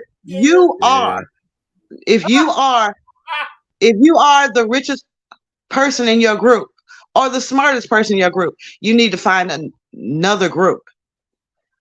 Guess it ain't the black group then. There are a lot of intelligent black people. There are a lot of intelligent black people that have money. There are a lot of intelligent black people that don't have money. There are a lot of really ignorant, because Cardi B is not black, but there are some ignorant black people who have money, but they ignorant. They have no loyalty to their own mothers, fathers. They'd sell their own child's soul to get some more money. Yes, Michelle, and the ignorant ones are beginning to outnumber the intelligent ones. Yeah, America's incentivizing the ignorant ass who has a lot of followers and no intelligence and no stripes. And that's why I do advocate for some level of separation to some degree. Whoa. It is. It is. Like, I don't know. I find it. Listen, I'm not trying to act like I'm black. Wait. I'm not trying to act like I'm black bourgeoisie or anything, but I do find it draining at times to be around a lot of ignorant conversation. What? Like, I'm not just trying to come around, talk about some movies, whatever is the latest thing happening in social media, who dating who. Like, if that's the majority of the conversation, then I agree with you, Gabe. I didn't just come on the show because of Joe. I already have love for Joe that goes way back. I came on the show, Gabe, because you're here as an engineer. And that STEM shit is what I'm with, okay? I'm telling you. I don't want to have a bunch of base conversation and come out the conversation more ignorant than I went into it. Most conversations are base with a lot of people out there. And I'm not just saying with black folk, but like just people in general. Like, and you know, maybe it's also a part of my personality. Like, I really do not prefer small talk about insignificant things. I'd rather talk about, you know, something that somebody's going through, something that really applies, something I can glean to be able to better improve my life. But that's right. Yeah, most conversations are definitely based in, and that's why we're going to have to, I hate to say it like this, level up as African Americans or descendants of slaves in America. Yep. Because you do have a macroeconomic. Everybody's used to me talking on this show is talking about macroeconomic. How many people know where the country Nigeria is? Niger or Nigeria? Nigeria. Yeah. Right now they're going through some tough times to show you. I don't know. You might not want to use it is a country on the continent of Africa. It is close to Nigeria and Chad, but they just had a full-scale military coup. It was the last of. I didn't know. No, it's just one of those things where we keep in this macroeconomic world. You have the United States sitting up there threatening to cut off the economic aid to Niger, to Haiti, to all these black countries that are already on the verge of just pure annihilation. But just by withholding, relief, the United States can starve out a couple. Can annihilate and create genocide. South Africa and Haiti have a rare precious metal called uranium. I think I'm saying it correctly, but it's only found in 2 places. Like the modern day Wakanda. Right. So they're putting pressure on the Haitian government to do the most favored deals with American manufacturers. Nigeria is part of OPEC. It is one of the largest producers of oil and gas. And they do not even have one refinery. Nope. Just drilling. They just drill and steal. Right. And so you have macroeconomically, you have Russia, China. Well, see, these are South the issues Africa. they don't want us to talk about on these podcasts. Now we're going to have some. Now we're going to get to have a good conversation, because now as we have this conversation, I ask the question: do you stay loyal to your black, or do you stay loyal to your American culture? Because at some point, don't forget we have permanent standing to go back to Ghana. I have no allegiance to Africa. I have my allegiance to America. This is my stomping ground. I have no allegiance to Africa. My allegiance is here. It just depends on where the bombs start falling. No, my allegiance is here. I'm not going to play that game, because ultimately, this is I've never listen. Have any of y'all been to Africa? Y'all walked? Nope. Y'all want to go over there? Y'all can. I got people. I can get you over there. But see, understand that. See, it's easy to say it while you're here. You as a woman are not going to be treated the same here when you go over there. That femininity shit talk, that shit stop here. When you get over there, whatever that man tell you, you get some lip. Shut up. I want you to understand. It's not that bad, Joe. It's not that bad. They still just now figuring out that, hey, we got to stop sewing up women's pussies. They still just figuring that shit out. But that was still lower socioeconomic people that were doing that. Okay. That, you know, it's whether we like it or not, there's always been this privilege that women have when they come from fathers with greater wealth than others. So they didn't have to go through genital mutilations because, you know, the fathers wanted what was best for their daughters. And there's been that back and forth. Now, countries like Ghana did rule in the 90s that a woman is no more senior than the youngest adult male in her family. So a woman cannot inherit direct property from her father. So how do y'all? Okay, so I'm asking. Until y'all can start changing the climate over there, how can you say you're trying to save something that does not favor your success rate? I mean, first of all, I'm going to say it like this. Traditional African society, fathers and brothers and cousins hold a man accountable. The government does not intervene. No, they don't. It depends on how much money you got. You can get away with all kinds of stuff in there. Well, again, that's why I'm saying it like I'm saying it. Because, you know, a Nigerian woman is not going to dial 999 to get the police to come out and stop her husband from hitting her. She's going to call, you know, her little brother, her big brother, her daddy, her uncles. Exactly. They're going to come over. Exactly. They're going to come over. So as an American going over there and understanding to respect their culture, because it kills me when these passport bros say, I'm gonna go over there and get me a woman. They traditional. If they in the city, they are not traditional. The traditional women are staying close to home as traditional women were taught to do. They're not talking directly to strange men. No, they're not. No. In other words, you're willing to go to Africa, give up some liability of freedom, go to be an African culture. If you I'm saying that in a microeconomic society, yes or no? That doing deals with Africans, either in the United States or outside the United States, they have the resources. They have natural raw resources. They don't have the resources. So have the resources. They do not control their resources. See, there's a difference. They have them. I won't say they control them, but there is an import-export market. And believe it or not, there are a lot of white companies that send Black Americans over to negotiate. But they're beginning to pull back on that because they want somebody that can speak the African's language. So the Africans are sending their kids over here. And, you know, I hear a lot of people saying, well, Africans, they didn't have as much money as I did. I'm sitting there going, they had the books bought. Books were paid for.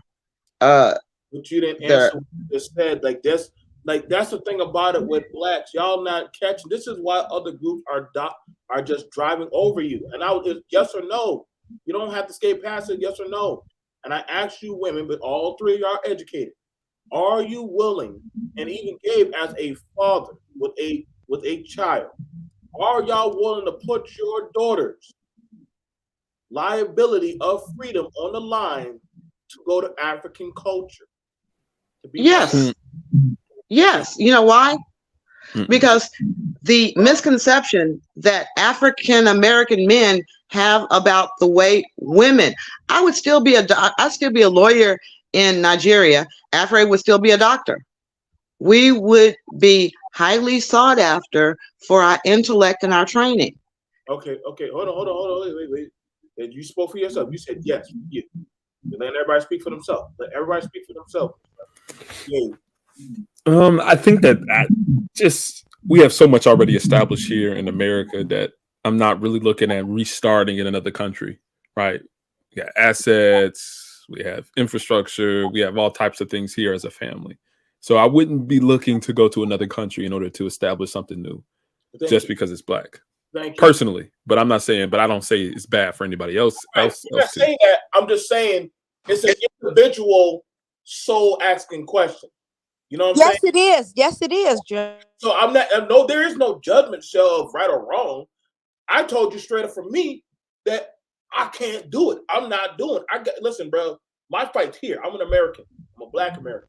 I know some people don't like. I can understand that, and I'm also saying you don't have to limit yourself to just African American country or African countries. But, there are places like Ireland. There's offering $90,000 for you to move there.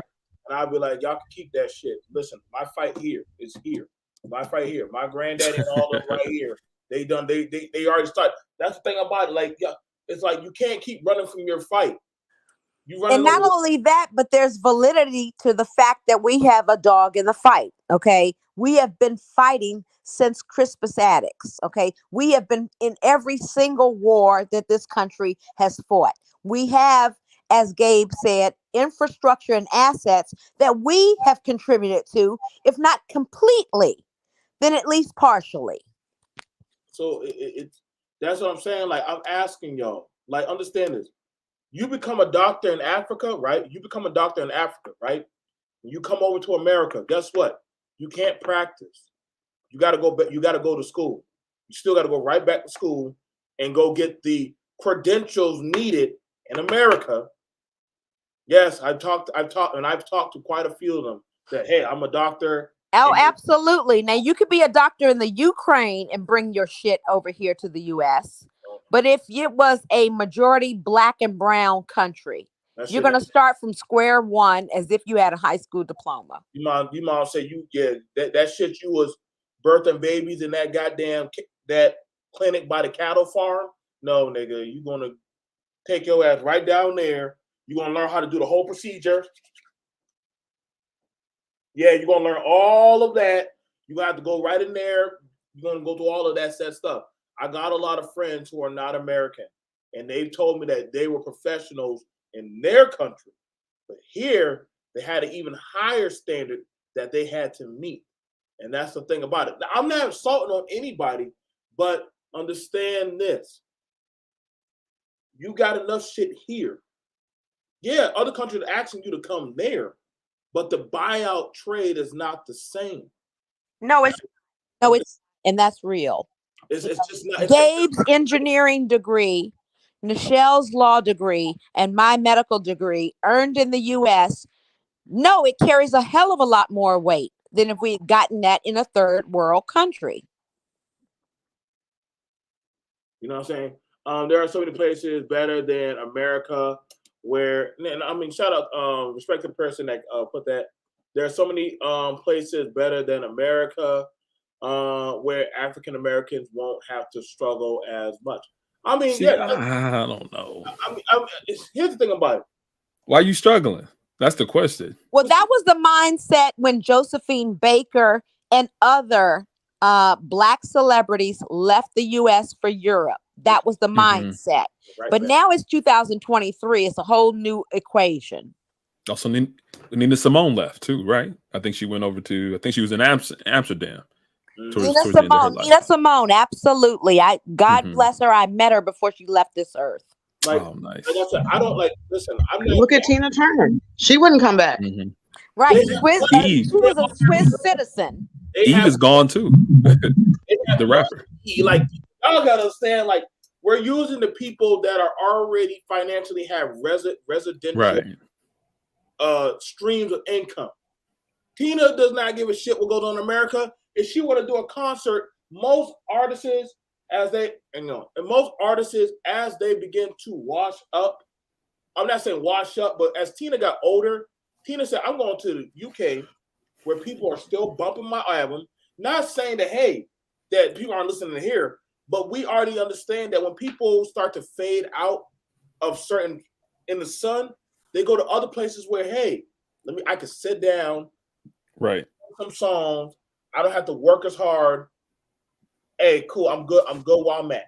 I mean, it's like that for professional athletes too, right? A lot of NBA players go over to China and absolutely. Mexico. When you have global, like you said, Joe, global streams of income, it changes your options. I'm not going to go against that. Of if you said, hey, Dr. A, they're willing to pay you 60,000, 60 or 70,000. Now 60 or 70,000. Where if she was living in California or in Seattle, that 60,000 ain't going very far. I'm sorry, but probably in another country, yeah, you goddamn, you right, you Jesus, you can go around and buy up whatever you want to do and live quite comfortably.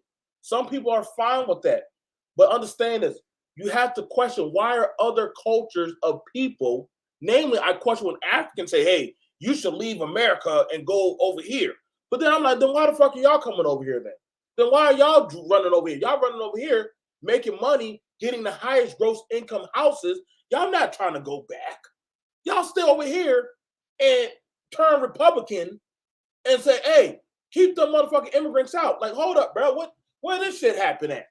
See, I could talk now. So that's what I'm saying. The separation, and it's interesting because other minority immigrants have the most disgust and disdain for Black American immigrants. They'll say, you're lazy. You're not doing enough. Why are y'all bitch complaining about the system? Look at me. My daddy came over here and we bought a house, fixed it up, and we did just fine. What's your excuse?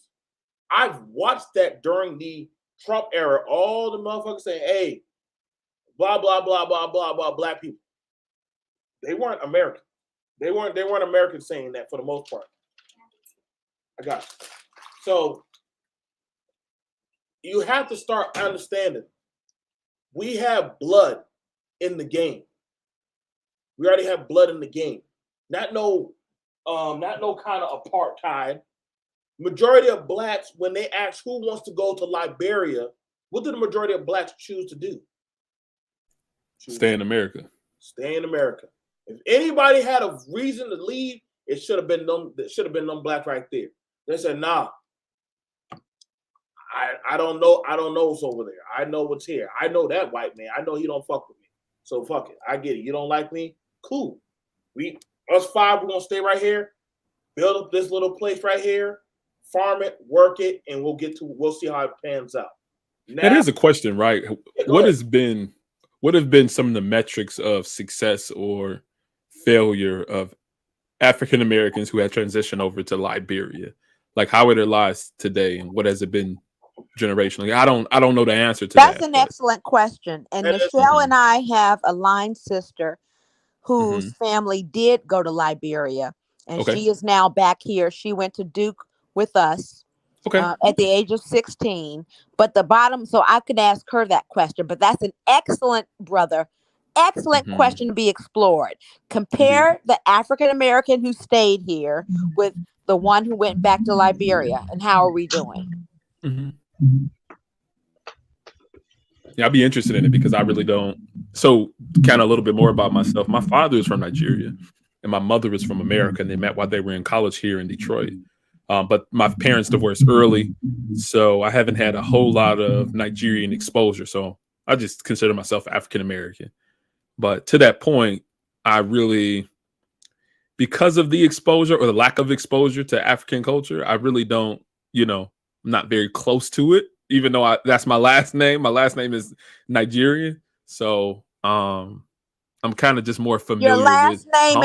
and your last name and your daily stature is Nigerian, bruh. Well, I haven't met you, but I get the full gist of what the Mexican chicks had to deal with. You ain't no Mexicanito. Yeah. I didn't grow up in the culture, so I don't know, but maybe it's just in the blood. That's it. I'm agree with that. Maybe. Yeah. When my girlfriend came to London and she met the Nigerians, she started looking at them after a while, and she said, "You know something? Y'all just Brit niggas. Y'all just British niggas. That's all y'all are." That's a fact. It was just very interesting. And our culture, there are cultural mores that are changing. I remember I was engaged to this Nigerian guy, and his grandmother, oh my gosh, she's like, "You want a lawyer? I buy you a lawyer. You can marry a lawyer." Someone in her family probably sold their soul to the devil. And it was just like, okay, she called me a mongrel. Yeah, it's So real funny because it's like also because my mom is from America, so my mom is African American, but my father is Nigerian. It's like always when I would encounter Nigerians or Africans in general, it would almost be like I kind of get the mutt treatment, like right, like you half and half. So you're not us, but Yeah, kinda discrimination us. is real on all levels. Yeah, Oh and yeah, it does happen. Africans definitely discriminate against African Americans. until you're very successful, and then they claim you. That was Bingo. I'm telling you. Bingo. As Soon as you all the start to professional yeah. athletes know, that's why they're global. Okay. Mhm. Once you are at the 7-figure and above income, you're Yep. global. You're global. Yep. And our Yep. people are the worst at that level of discrimination. Like Joe Mhm. said earlier, it's almost like the caste system. And we Yeah. are that way with each other. The minute that you get a professional degree, you ain't in the hood no more. And much Mhm. less you have 7 figures and more. Okay. Cardi B Mhm. money. Because now you really have cashed out of the community.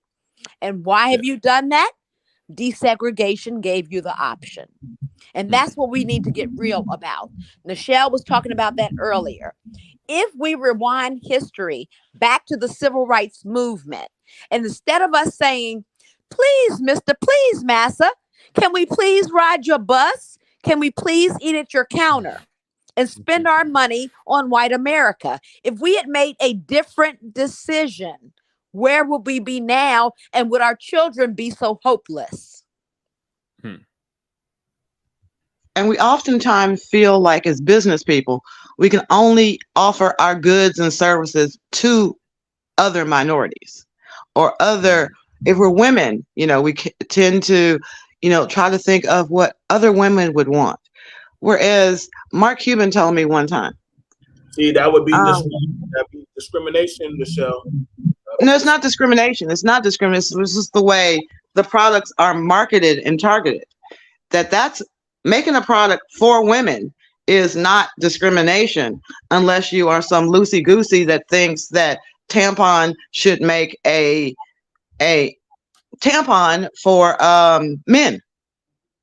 Well, It's not if that. that I'm saying that if you're saying, okay, we're only making a product predominantly for minorities, then I they can. said that's one of the things. It's not discrimination. Anybody can buy it, but it's marketed towards, black hair care, black skin care, different nuances like that, or black fashion, hip hop fashion.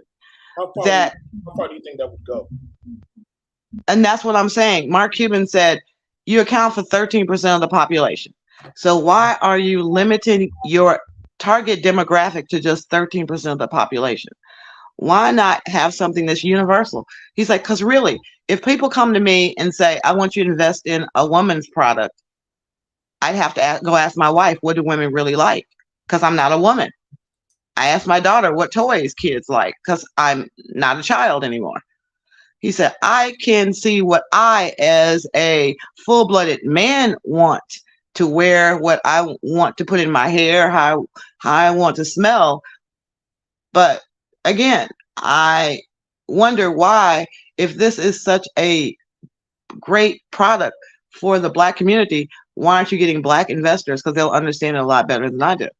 And it got me to thinking that you do have a push, like people like Robert Smith. He snuck in.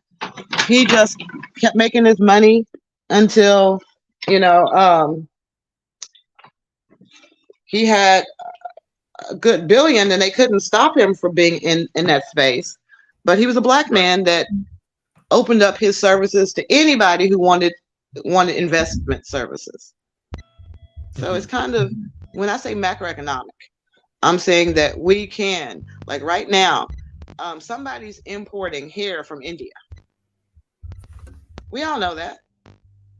Somebody is importing the hair from India to the United States, where it's being distributed by Asians throughout the Black community.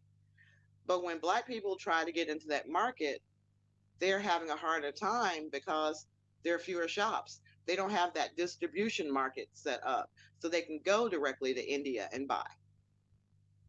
But there are, different products or things that you can buy overseas and distribute it throughout the United States, like those Zappos. That was just some white boy went down to South America and saw that the natives were using basically rope and cloth to make shoes. And he started selling it to white people and promising white people that if they bought a pair of shoes for their white feet, that he would donate one for the brown feet, maybe even to the black feet. I mean, there are a lot of different marketing areas that you can attack that benefit the Black community as well as benefits your immediate family and takes them on to the next level of having real generational wealth. Right. Because, those estate taxes ain't no joke. Nichelle, can you go back and tell us, because you're always dropping pearls as if they're grains of sand. You shared with the audience, Haiti and where? Nigeria, not Niger. Both have what rare? Haiti and South America, and it's Haiti and where? South Africa. Okay. Haiti and South Africa. Well, we already know South Africa's being pillaged. Haiti's being pillaged. The Clintons notoriously have their hands all over Haiti, and apartheid happened for a reason. But tell us again, Haiti and South Africa both have what rare mineral that's nowhere else on earth? It's like iridium. It's like Afri said, did they base the part of the story of Wakanda on this very, very rare mineral that was only it's soft and malleable, but it takes the only really rare mineral on earth. So hell yes, Wakanda was based on this. Yeah, so it was just discovered like a little over 100 years ago. So they need it for all our cell phones, all of our military equipment. It was discovered around the time that they screwed South Africa with apartheid.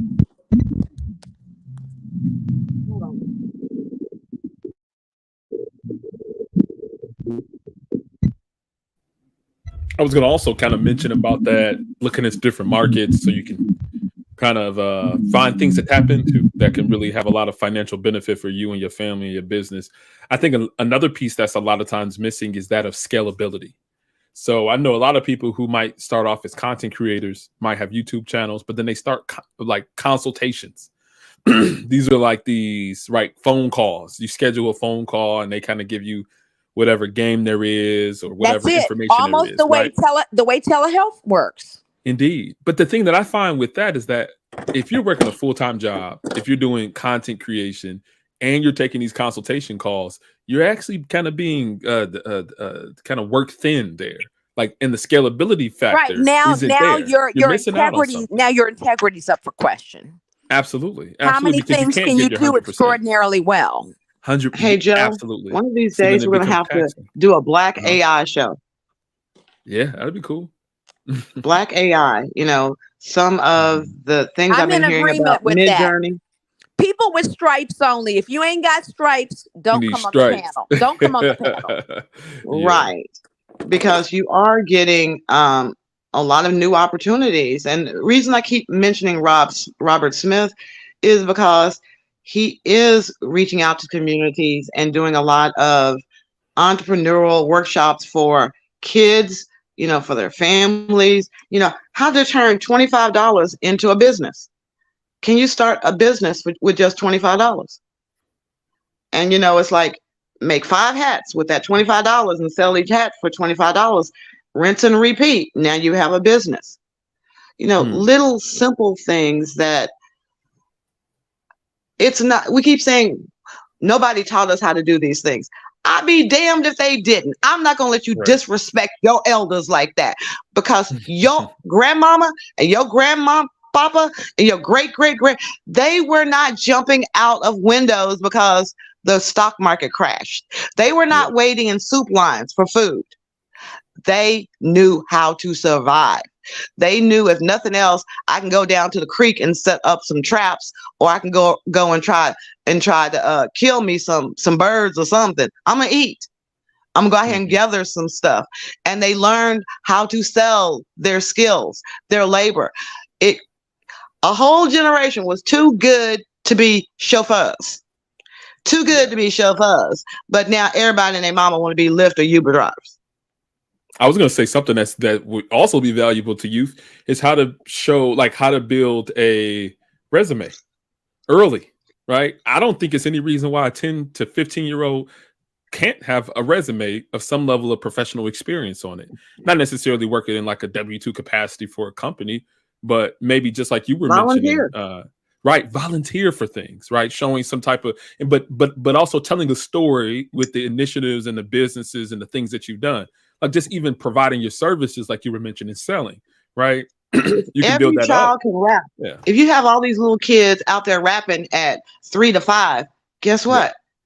They can also write a kid's book. Yeah. They can tell a story. Yeah. Do audiobooks or any type of digital books. Like, yeah.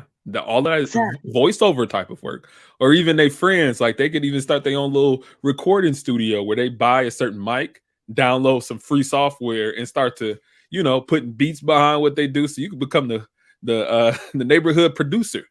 So it's a lot of different things that kids can get into that doesn't necessarily just involve doing TikTok dances all day. So I think it's, and that can go into professional experience on a resume where they can put before organizations and people to say, hey, I've done this. They have a track record of success at a very young age. And whether we like it or not, there are a lot of, I just saw a posting for a person to work at the airport, $30 an hour. $30 an hour. Whereas I know they're advertising for part-time attorneys at $28 an hour. Oh, wow. Yeah. I used to talk to a young lady that was a clerk, and she was not too long out of law school. She has such a, let me tell you, she has such a demeanor about her. She was almost like a little precious princess type of young lady. And she got humble when she became a clerk. She got real humble because she was a law clerk for a little while. And I thought that was interesting. So you kind of speaking about that is funny to me. Yeah, they want to work you till you drop. Yeah. Afro and I will both tell you, 14-hour days are nothing. Yeah. That's just to be expected. And you make up for your inability to do more than a 14-hour day by coming in on the weekend. Afro stays on call. So absolutely. There are people that are looking at work-life balances, and they're trying to push a change. And with technology, you have AI now that's, promising to do everything, but maybe Afro, do you think they're going to start using AI to operate pretty soon? You just pull up at the clinic. The reality is this. My job is safe. There will never be AI pulling a baby out your hoo-ha. Okay. There will never be AI responsible for surgery. We've gotten very close. There is robotic surgery with Da Vinci. That's the closest we can get to AI, because you need a human brain when you're dealing with life and death right at that moment. Okay. Just like computers have glitches, just like when we're doing the electronic medical record and it's 2 a.m. and somebody comes in with COVID, and I'm trying to order the damn tests so they can be tested, so the other staff can be protected, and the computer flops and won't let me order the tests. I have to do what? I have to call a human being. They're the tech person. Shout out to Epic. Okay. Shout out to Epic. That's right. My STEM brother, Gabe. Yeah. at 2 a.m, when the shit can't get done, I need a human being to pick up the phone and tell me why the computer is not working. So at the bottom line, Nichelle, I don't care what AI is able to do. Problems happen. Glitches happen, and you're still going to need a human being if human life is the commodity. 100%. And my wife is a CRNA, so I get all of the. That showed from the beginning. I already knew you had a soulmate in my lane from the beginning Yeah. of this conversation, Gabe. Oh yeah. And Oh guess yeah. what? God bless you for it. You're going to live longer for it. Wives make Absolutely. Listen, husbands she live keep me. longer, but especially if they're medical professionals. I'm telling you. I mean, she's booking me appointments now. Like she literally keeps all of my appointments, and I'm like, thank you. I definitely appreciate you for all you do. Yeah, She's that's at it. work right We now. can never AI human life. No, It's not no, going to happen. I mean, even as it concerns administering anesthesia. I mean, there needs to be somebody monitoring those levels. They need to there's so much human in the loop type of things as it concerns medical It's true. Like I said, professionals. the Da Vinci is about as far as we're going to go. Right. You know, Right. there's equipment in the OR. A lot of Mhm. things are automated, but it's not Mhm. going to go further than where it is right now. Okay. Right. The next Right. artificial intelligence is creating babies. So once again, what we're doing that's unethical and immoral is we're Mhm. beginning to say, how can we create human life without man and woman? How Mm. can we create out Yikes. of two men eggs? And we're doing this, okay? How can we Mhm. make eggs out of a penis? How can Yikes. we make a human baby out of a male human being? Those are the AI questions, Nichelle, that are being asked right now. And they are very unethical. And there are a whole lot of issues that we can get into in more shows. Oh yeah, I'm sure. And kind of even on that note, I've been double dipping, working and talking this whole time. I'm gonna ahead and drop down so I can kind of focus in and really create That's some right. impact today. That's But yeah, right. it was That's great talking to you exactly all. right. I'll definitely That's be back. exactly right. But All right. there are eggs that have been created from the male species. Okay, the male gender now can make eggs. How did that happen? We have to explore AI.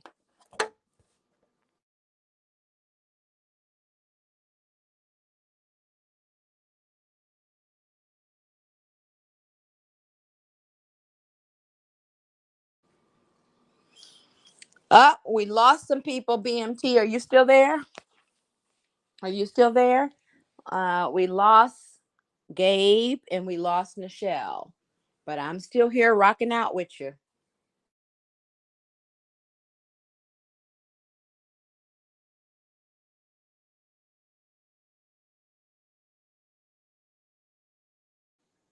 BMT, are you still there or you stepped away as well in the midst of this discussion?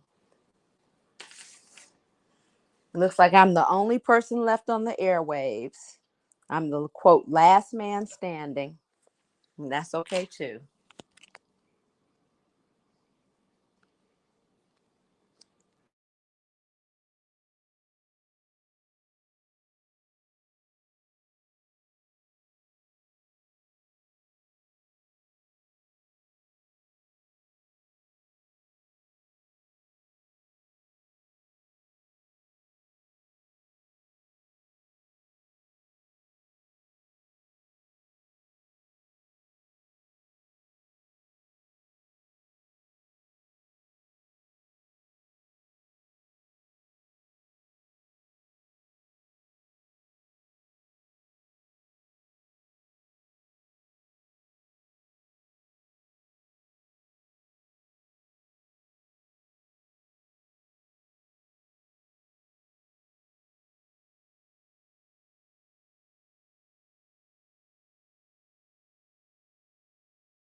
All right, so the show's over with.